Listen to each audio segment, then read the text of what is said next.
Hi friends, welcome back for chapter 3 in A to Z Mysteries, The Unwilling Umpire by Ron Roy.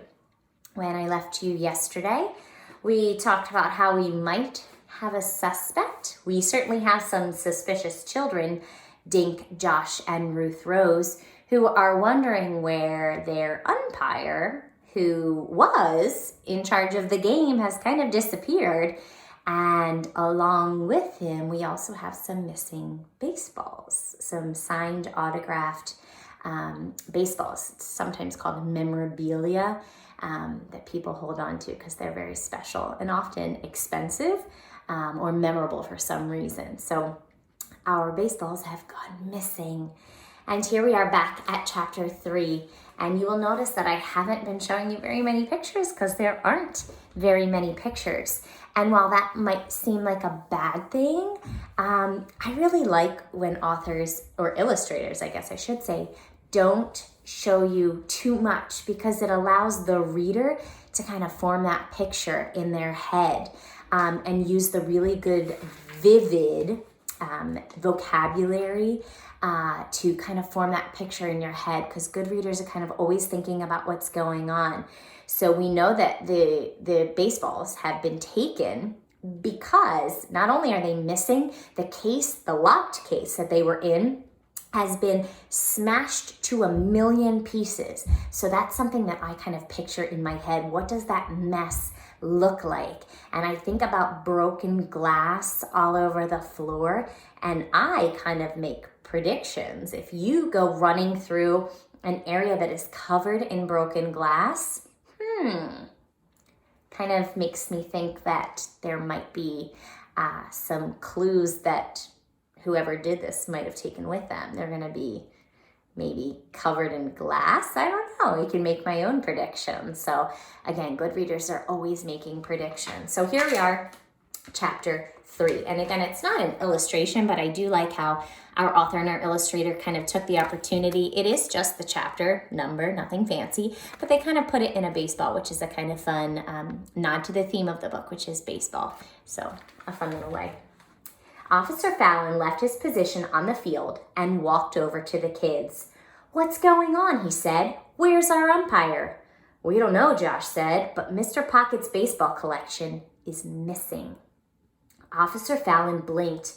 "What do you mean, missing?" he asked. Josh told Officer Fallon what he'd discovered. "Did you see anyone else inside the clubhouse?" the police chief asked. Josh shook his head. "I was the only one there," he said. Officer Fallon looked toward the clubhouse. "Pete went inside just after you did, Josh," Officer Fallon said. "Are you telling me he wasn't in there?" Josh shook his head. "I didn't see anyone. After I noticed the baseballs were gone, I got the heck out of there," he said. Mr. Pocket stormed up to them. His face was as white as his hair. "They are gone," he said. So if you storm up to someone, it's not a reference to a storm like a rainstorm or a snowstorm. It means he's feeling pretty angry. So his face is white, and he's pretty mad about this. "Thaddeus, just how much are those balls worth?" Officer Fallon asked. "A great deal," Mr. Pocket said, "but I don't care about the money. My father gave me those baseballs." So again, we talk about how sometimes things that are valuable might be expensive, but sometimes it's just sentimental is the word that we use. Sometimes it just has meaning. So when someone special gives something to you, it means a little bit more, even if it might not necessarily be worth a lot. So he's saying, "I don't care how much it's worth. My dad gave me those." "I'll do my best to get them back for you," Officer Fallon said. He ran toward the parking lot where he'd parked his cruiser. Mr. Pocket sighed. "Well, I guess the game is over," he said. He walked away.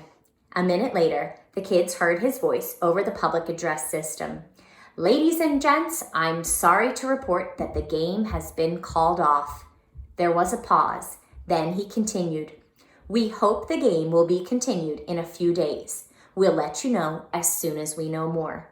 Thank you." The kids watched Mr. Pocket walk back toward Main Street.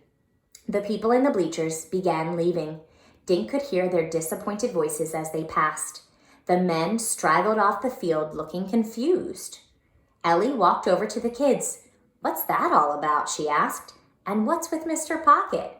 After he talked with the kids, he looked like he swallowed some nails.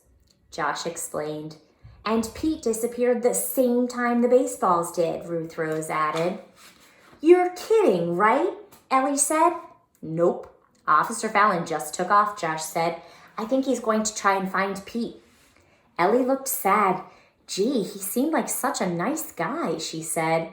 "I thought so too," Dink said. Do you know where he came from?" Ruth Rose asked Ellie.